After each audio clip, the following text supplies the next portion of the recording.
So, Dane, my $1,000,000 question for you is, what is your Kwentong Filipino Canadian? What do you do right now?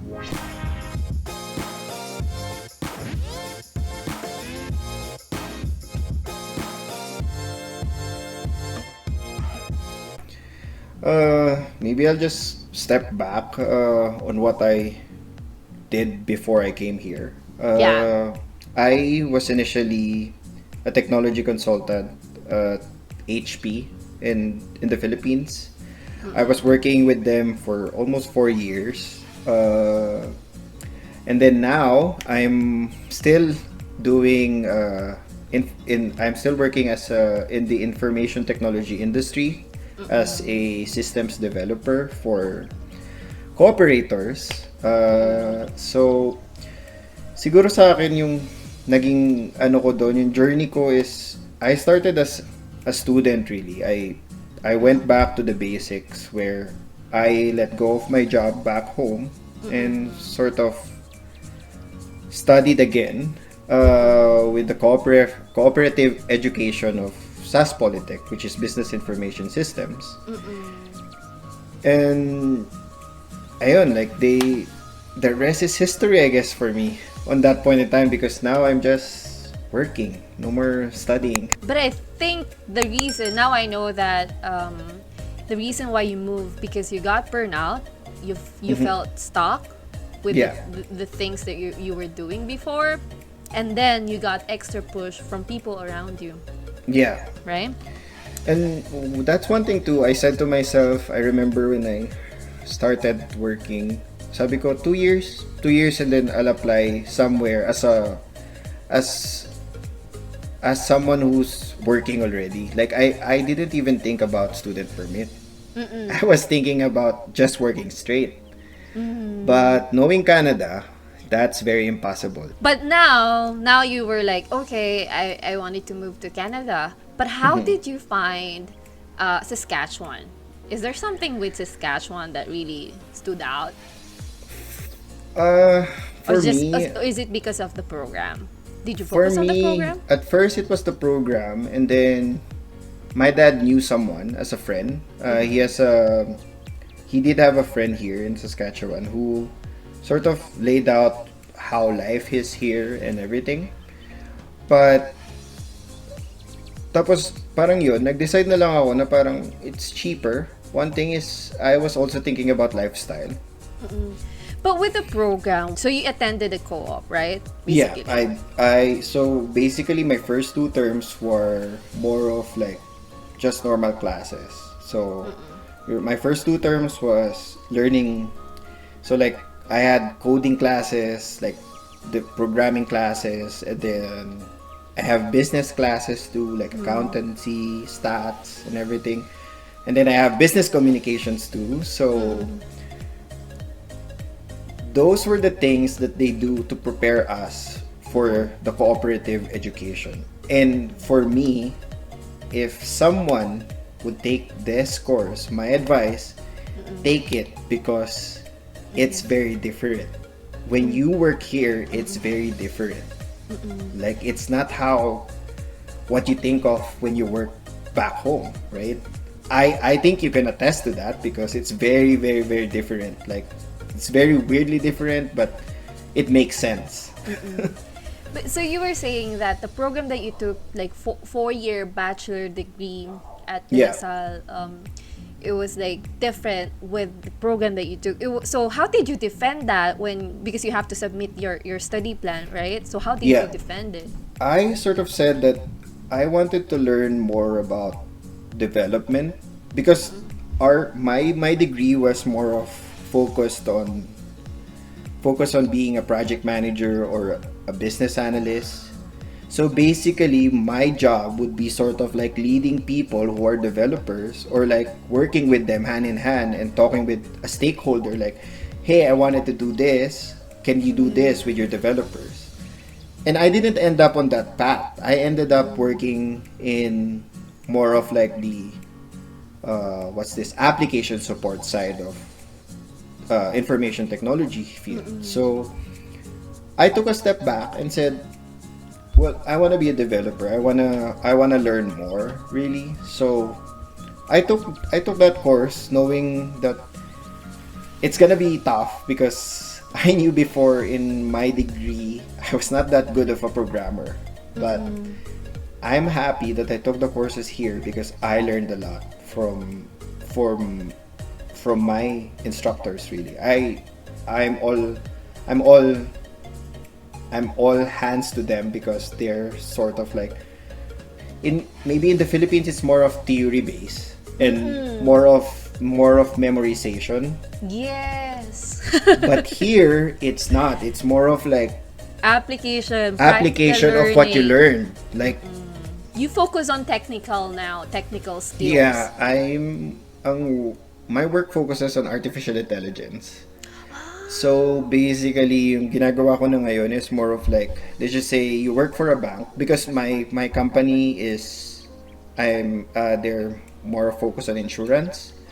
So if you work for a bank, there are tedious stuff that people do there. Like let's just say I need to close accounts, right? Like what we do in our company is those things are being automated so a robot can do it. Like a software robot and that's coinciding in a computer that does that. So that's why I say that my job is fulfilling because of Yeah. this experiences, sorry. So now, Dane, so you move here. I want to know more about the struggles as a newcomer. And then you were so young, 23, you moved to Saskatchewan, the farmland of Canada. Yeah. How was the first experience? My struggle, I guess, ayun, like the first struggle for me, the first hurdle that I experienced was like, how do I get my groceries? Very basic question. How do I get my groceries?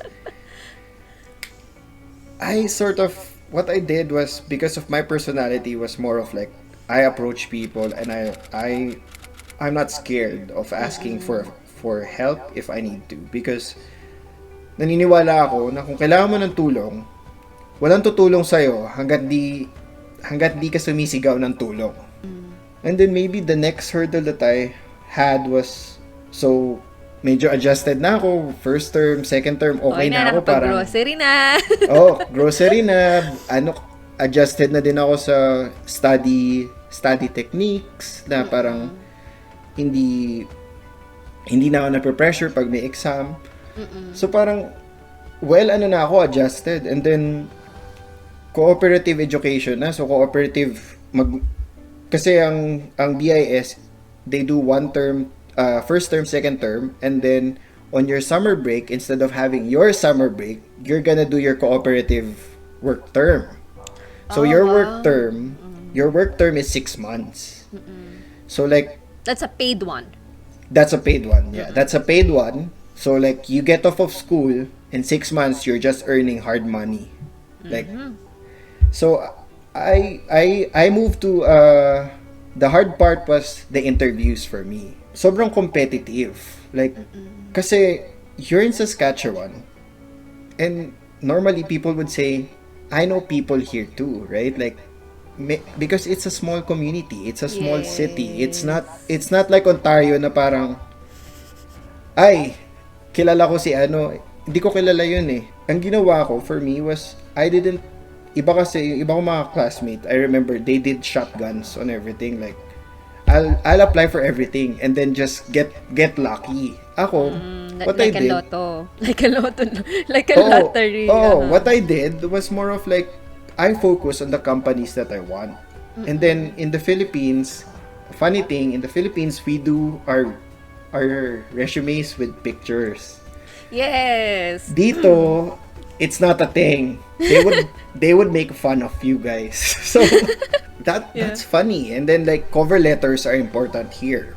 Yes. So for me, sa akin, yun yung naging struggle ko kasi I'm not that really strong on writing those, but I learned to make it personal, guys. Make it feel that, oh, I research about your company and I know what your company is about. Yes. And what I did to also prove that on my interview was take notes. While I was researching on them, I had a notebook Going into the interview, I had a notebook with questions already lined up for them.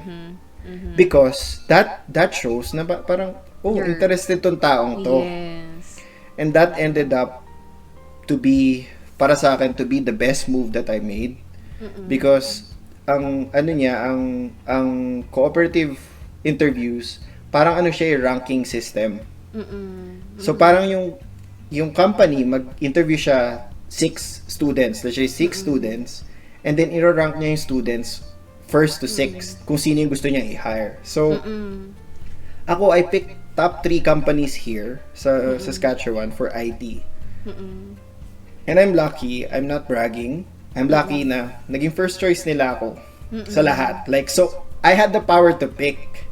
Yes. So parang ako, my advice there is pick somewhere na parang alam nyo natutulungan kayo or somewhere na magkakaroon kayo ng way to get off of your part-time job. Who would offer you a part-time job?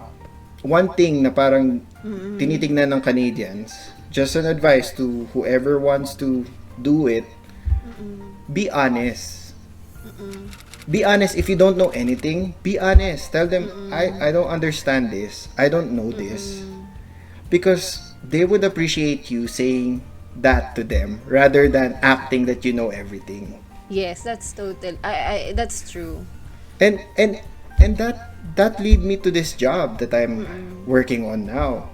Sabi nga nung mga nakilala ko na international students, they were saying, there's a point when you're here in Canada that you're gonna hit that wall. That wall that you don't wanna proceed. You don't wanna do anything anymore. You just wanna quit and just go back to your usual life. And if you tackle that wall and nalagpasan mo yon, believe me, everything would be easy. Like parang, Yes. ngayon, PR is stressful. For me, it's stressful. But like, what you can do is just work on the stuff that you can control, right? Like, preparing your documents. Those are things that you can control. So do it as early as you can, right?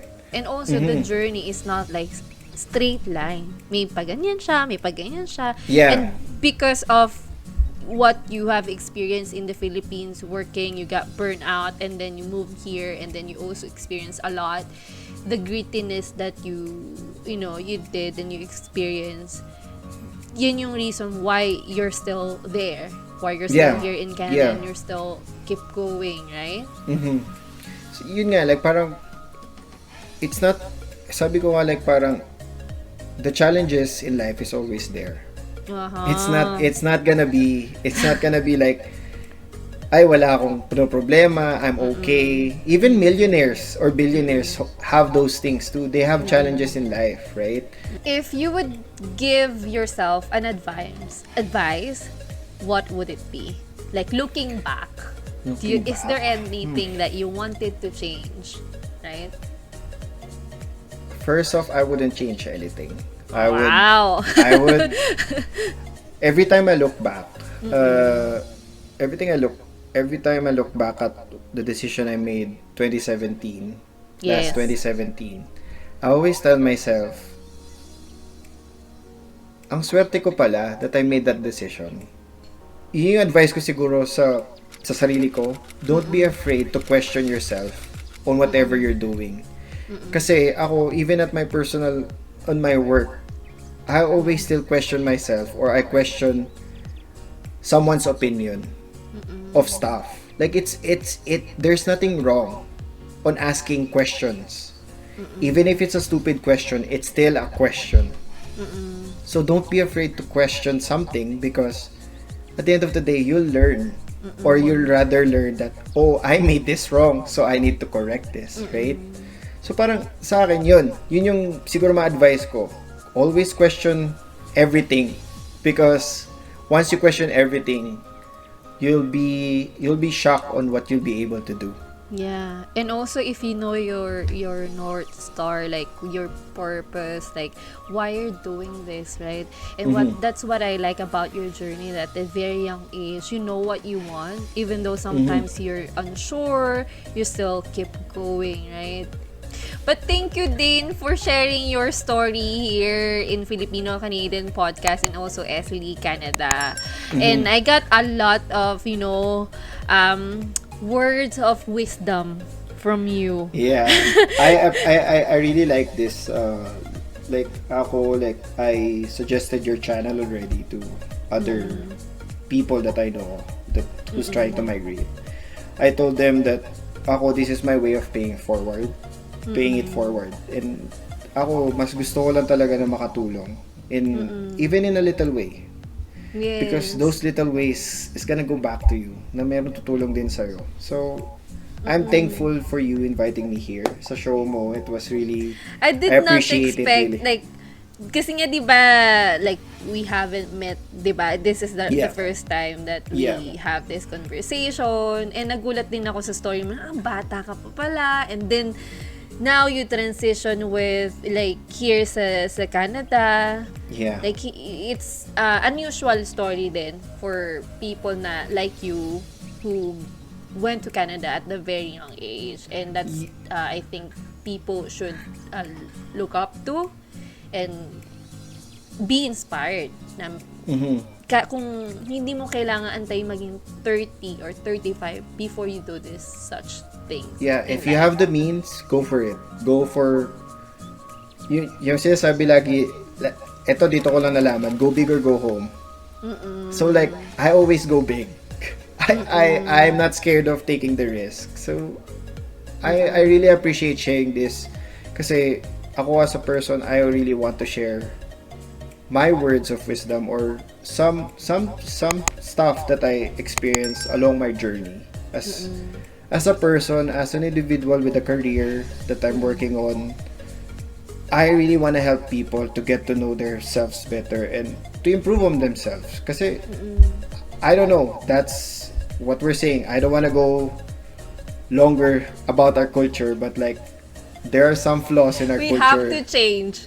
We have to change for us to be successful. And if you want to be successful, believe in yourself that you can do it. That's the first thing that you need to do.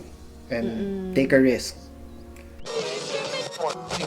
Welcome, Mark and Pia, to My first FB employer Canada. was a Filipino. He was a head chef.